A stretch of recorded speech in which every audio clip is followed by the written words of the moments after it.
Chers amis, frères et sœurs africains, bonjour, bonsoir chez vous. Qui suis-je pour vous adresser mon salut fraternel?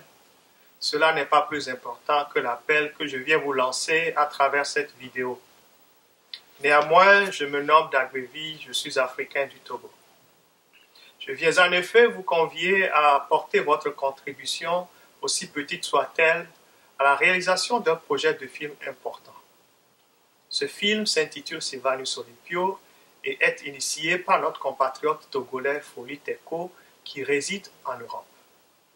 Le budget de réalisation s'élève à peu près 4 500 €.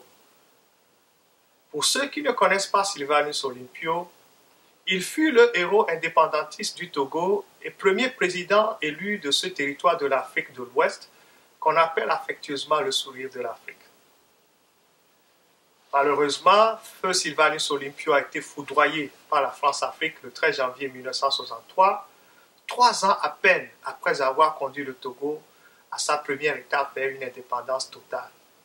Son assassinat par des demi-soldes démobilisés de l'armée coloniale française a ouvert ainsi le bal de tous les coups d'État en Afrique. D'ailleurs, comme vous le savez, cette parenthèse de sang est restée toujours ouverte jusqu'à nos jours. La dépouille de feu Sylvanus Olympio gît toujours dans un petit cimetière inconnu à Agoué au Bénin. Alors, pourquoi est-il impératif que nous soutenions ce projet? D'abord, lorsque j'ai eu vent de ce projet, j'ai adressé une lettre à l'Agence centrale de renseignement américain, me prévalant de mon droit de citoyen à l'information, pour leur demander de me fournir toutes les informations déclassifiées sur la vie et l'assassinat de feu Olympio.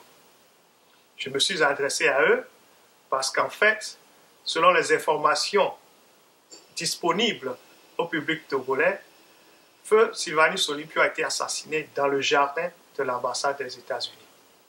Je suppose alors qu'ils devront avoir des informations sur ce coup. Mais quelle a été leur réponse? Ils m'ont répondu et qu'ils n'avaient aucune information à me fournir.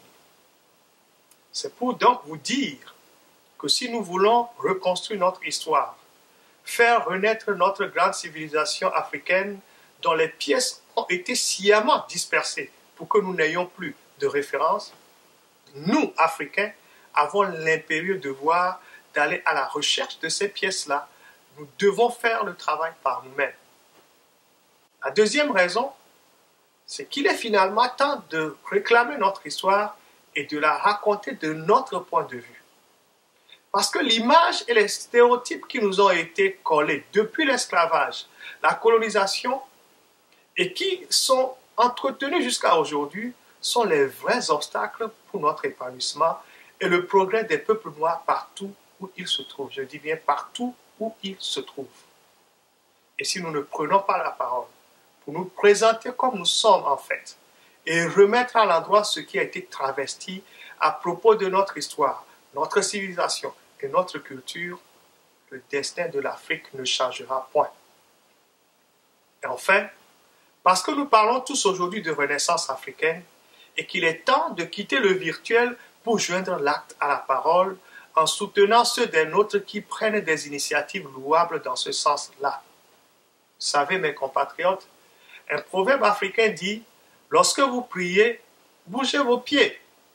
Nous ne pouvons pas changer le cours de notre histoire si nous ne prenons pas en main la tâche qui nous incombe.